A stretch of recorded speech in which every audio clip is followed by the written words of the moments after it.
Hello and welcome to Fixing South Sudan, your ideas for building the new nation. I am Adingor.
Hello and welcome to Fixing South Sudan, your ideas for building the new nation. I am Adingor. This week on Fixing South Sudan, the nation celebrates the 36th anniversary of the founding of the SPLA on May 16, 1983. With us in the program is General Gabriel Jongliang Markol, the Chief of Defense Forces for the South Sudan People's Defense Forces.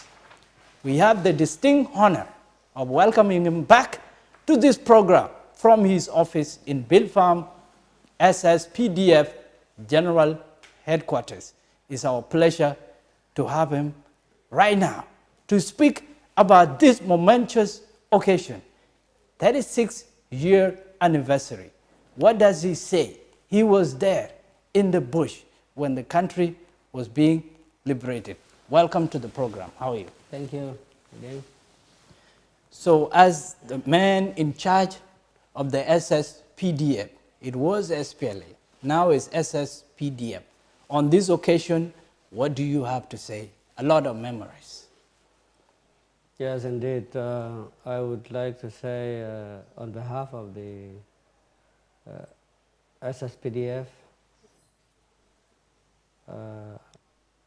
officers and other ranks, I would like to pass my gratitude, especially to the families of the martyrs and of the wounded, whose their dear ones sacrificed for the freedom of this nation, and especially on this very day, May 16, of the revolution of SPLA, SPLM then used to be, and later changed to SPLM, SPLA. It was a tedious journey to arrive at this juncture.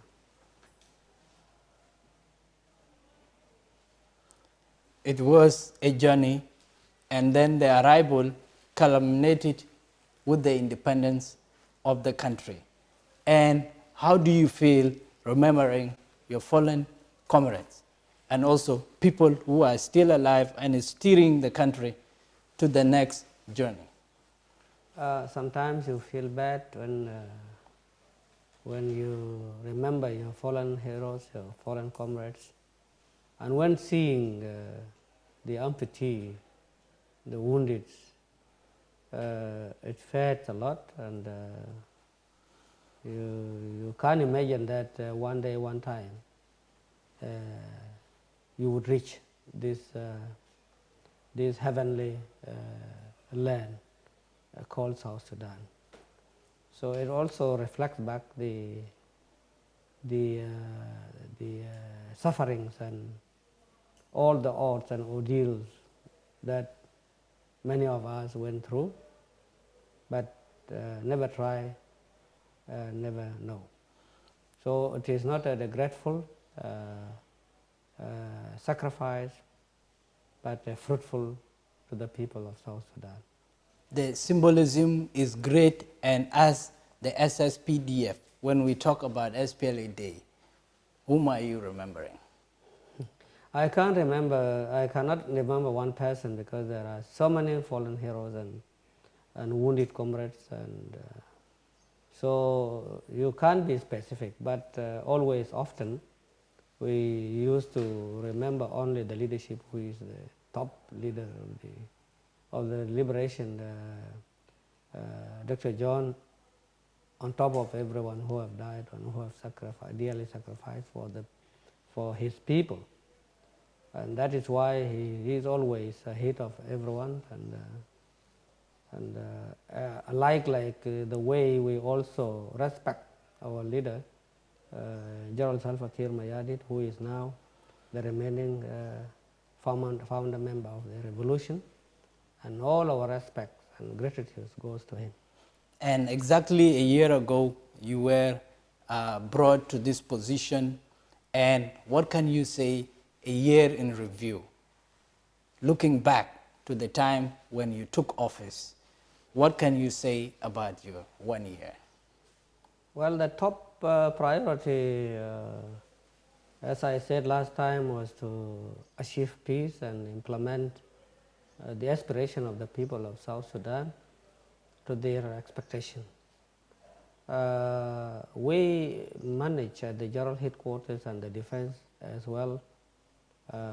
That includes the top command, the commander-in-chief, the Minister of Defense, and I, plus the rest of colleagues. We had tried our best, and I could say that we have at least calmed down the situation, and there are only remaining challenges that covers the economic crisis, which is beyond our jurisdiction and our capacity. But also we are trying to provide security so that economy improve.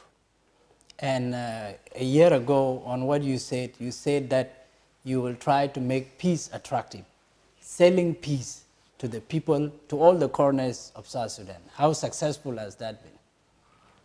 Numerous visits has been conducted in anticipation of for peace, and I visited many areas,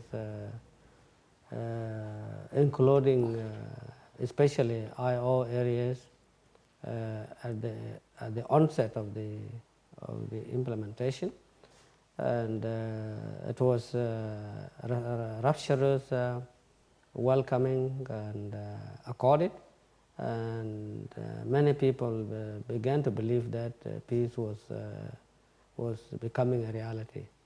As well as we also did with my colleague James Kong, we managed also to visit SSPDF areas trying to pass the same message. And that is why you can even believe that, or can even prove that situation has really improved in terms of security. And peace is moving in a slow pace, yes, but we are making a lot of efforts, and it will be realized soon. On making peace palatable, we are talking about the revitalized peace agreement, and especially the security arrangements. The government was supposed to be formed on May 12th. It was pushed largely because the security arrangements are wanting. You are saying that you have been moving with the man in charge of the SPLA-IO forces, James Kong. What would you say about the implementation of the security arrangements? 6 months, is that realistic? Yes.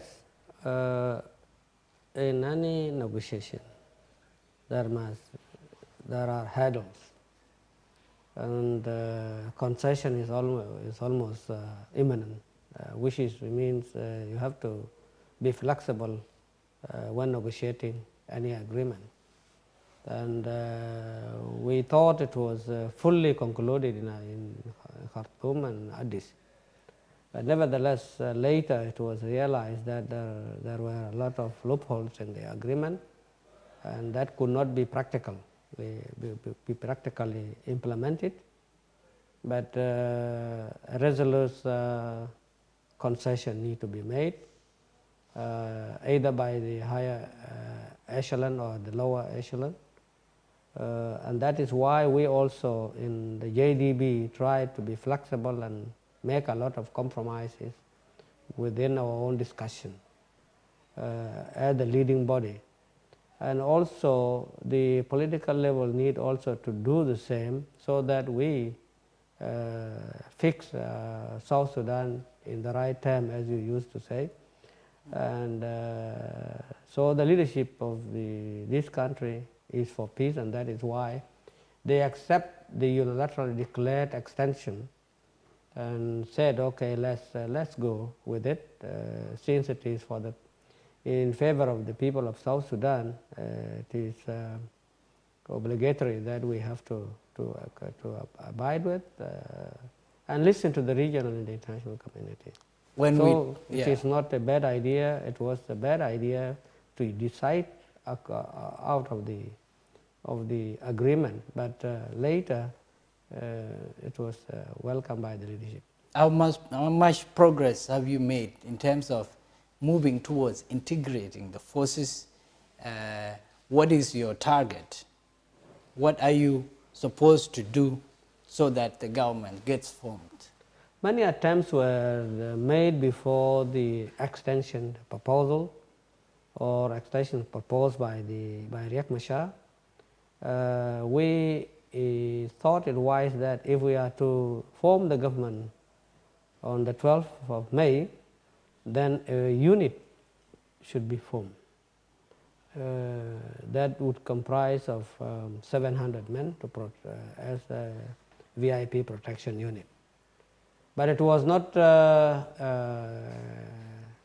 well received by the opposition, especially the leadership of IO, and could not come forward with their proposal or their views on this until late, when it was already out of use, that they came up and said no, we were not in a position to accept that number. The number is too small.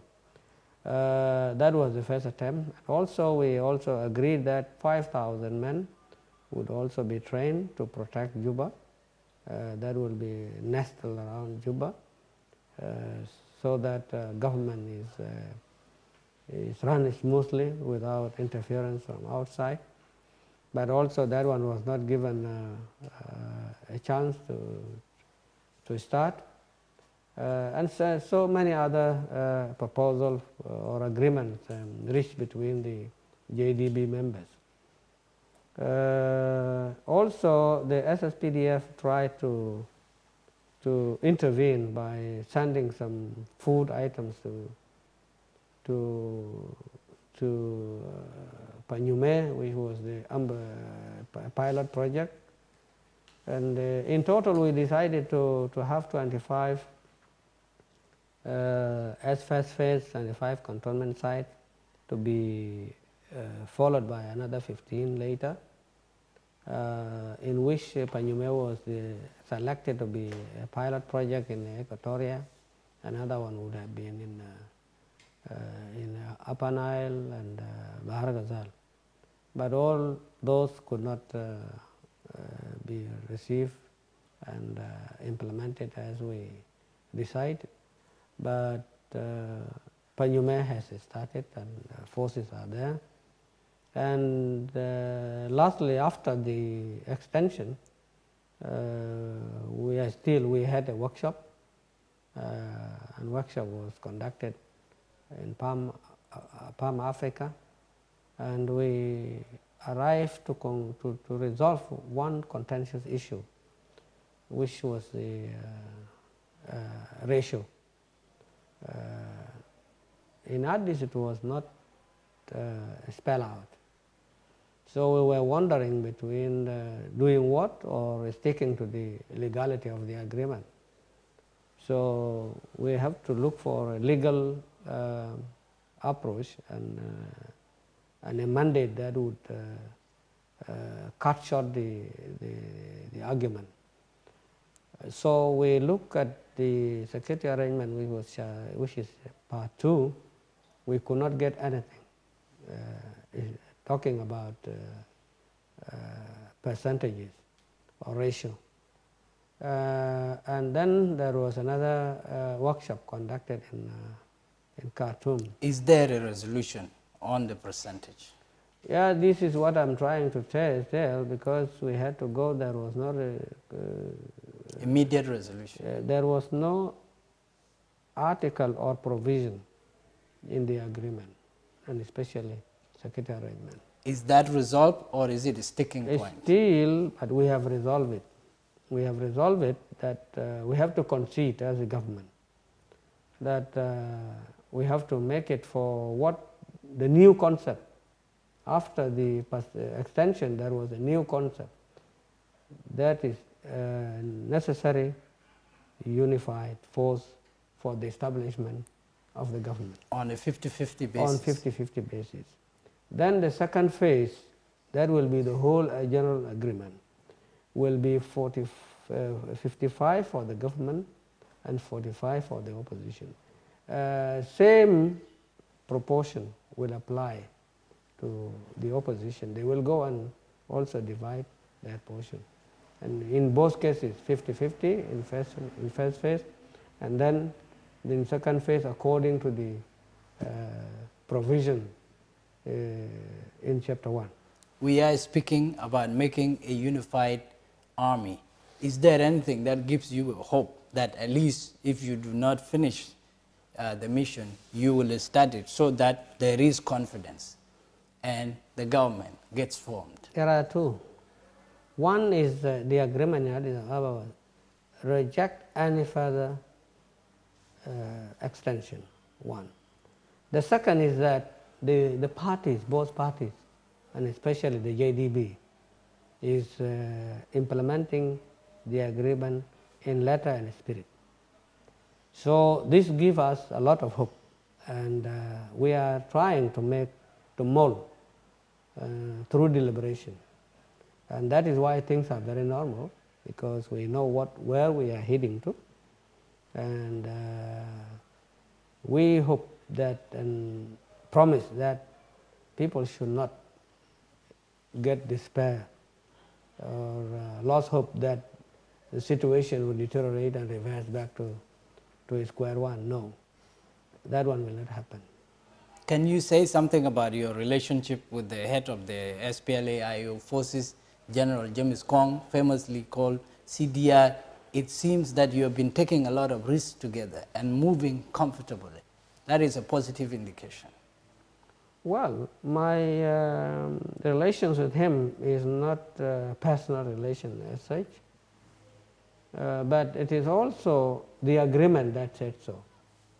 And he has been delegated and given a task to perform by his leadership. His commander-in-chief has chosen him to be the one to do the job for him, and his chief of staff also delegated him his powers. And for us, we have no any other option than to work with him, because for the sake of the agreement. Between me and him, we are colleagues and had a lot of things during a lot of comments during the liberation struggle. And here recently, when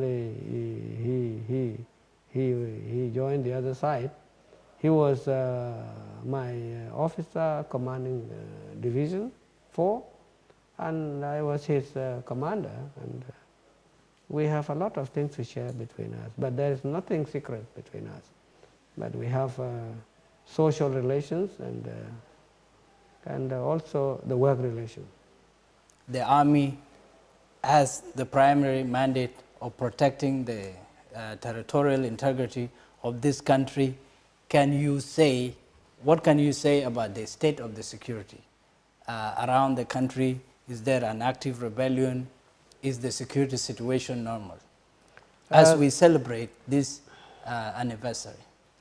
Comparing the current situation with the past, there's a great difference. Starting from 2013 to 2016, it was a tense situation, which moderated later in 2017 to 2018, and especially the main opposition forces ceased fire, and but there are some pockets of rebellion here and there, like Thomas Cirillo and others who are still active in Ye, causing some havoc, killing innocent civilians, and like the last incident when they laid a landmine which killed a commissioner and others, and wounding so many people. That force is still roaming around and loitering in the bushes of the Ye River State, plus others who are non-active combatantly but politically active and subversive in that matter. Can you say Paul, there is... Like Paul Malung, who is there, is still also not agreeing to the agreement. So these people are still causing, but to this moment, situation is so quite normal, politically and security-wise. There is no threat greater than to the SSPDF. There's no any greater threat to the SSPDF. Maybe those who have bad intentions about the country, that may cause chaos. But we still tell them that they should also refrain from provoking situations which would be regrettable later, because we don't want any situation happening in the country, be it political or insecurity, which is military disturbance. These are not welcome by the people, and people are tired and need to rest, don't want to listen to any political upheaval in the country. So we still try to make making noise in social media, and especially Facebook, that you have to reason within yourself and try to know how far did we come up to this moment. We sacrificed so many lives, and we dearly lost. And for you to come and create a situation that would provoke escalation is not wanted. So we urge them to cease talking, and if they have any problem, why would they start it this time when the agreement is before us? So whom are they really trying to politics against it? Is it the agreement or the leadership? They should know this period, it is not the leadership that holds it. It is the agreement. So whoever that would tamper with the agreement violate the laws of this country. And the laws of the country must be respected at the highest point. So everyone must abide and respect the laws of the nation. There are laws, there are rules and regulations that need to be respected. A couple of thoughts that I want to end with, and from a year ago. First, you said that the change is not you who is bringing in the change. It is you to change, because this is an institution that has been established for quite a long time, has its own cultures and values. But you said that it is you as a person to reflect and see how you move about your work. How much have you changed in the last 1 year, and to what effect? I cannot say that I have changed this and that. And also, as my own self, I would not say that I have changed better than before, or I used to be. It is the people that would judge what I have done, whether I have changed or not. Because the change is a change of behavior, change of attitude, change of personality. And this institution has its own culture, as you said, and has its own behavior as well. And whoever that comes to this position will have to look into the behavior and the culture of this organization. This organization has a revolutionary background that requires anyone to commit himself. So I would have to say that if I were a real revolutionary, then there is nothing that would lead me not to change and cope up with the same revolutionary ideas. The revolutionary ideas respect the leadership as number one priority. The revolutionary concept also stick to the objective of the revolution. Now the government. For the government has a set of rules and regulations and laws that govern any institution, any person, meaning that or working in that institution. So as a member of the government and as an individual working within a certain organization or institution like the defense, I have to abide by the laws and rules of this institution and also try to be loyal to the nation first, to the leadership, and to the constitution of the republic. Have you made a difference in the 1 year that you have been at the helm of the SSPDF? Well, making change is not easy. Improvement is not so easy too. Things are required. First of all, skill is there, it need to be there. Secondly, you have to have the idea of what to do, and then the planning, which is strategic planning, and then you have to mobilize resources for the implementation or execution of the set objective. So, as you know, our country economically is a subject to acknowledge. We also try to gear our ambition towards the balance of what to do with this situation. We should not aim high and we should not aim low. We must fix ourselves and balance the situation. So you are balanced, you're somehow in the middle. Also a year ago, we spoke about the welfare of the SPLA foot soldier. How much has your administration done in that regard? Welfare is a package in the management and or a principle in management. Welfare means a lot. Salaries being paid and food being given, uniform and everything. And equipment. Equipment for self-protection, and even working on the mind of the soldier. The transformation is also another part of welfare. Even if you transform, you also need to work within his mind so that he also feel like he's a part of that institution.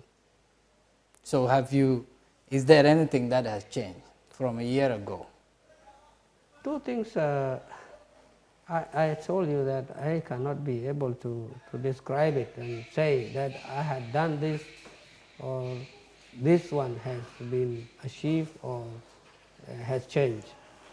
It will depend on the people who are looking at me, whether I have done something or not. The future and the situation will change or will tell. But we have tried. We are trying, and that is why, first of all, we had one challenge, the parade. It's a big challenge to this institution, especially the general headquarters, ever since.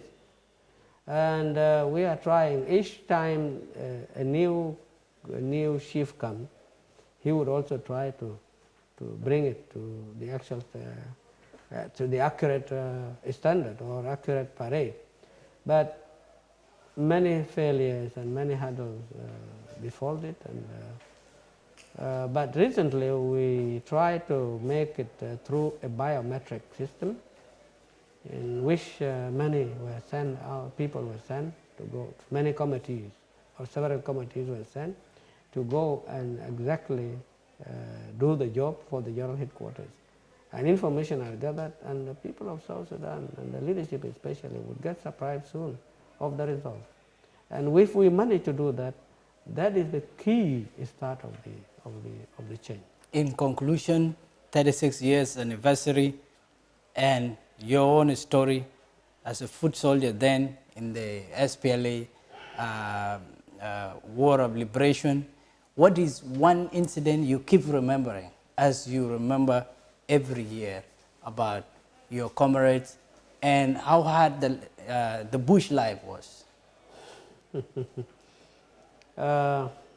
Comrade Mading,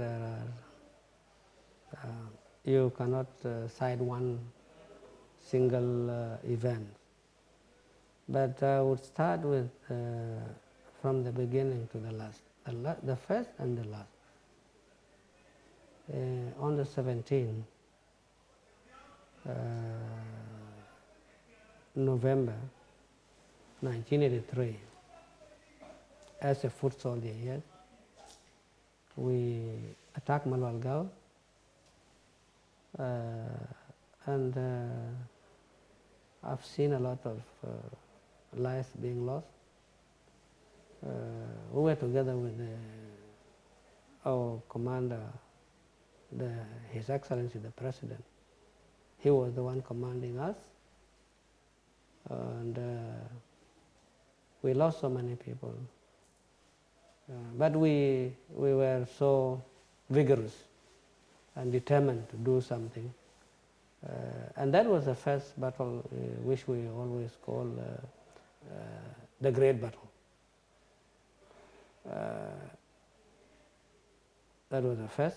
And the second was to remember was Nasser.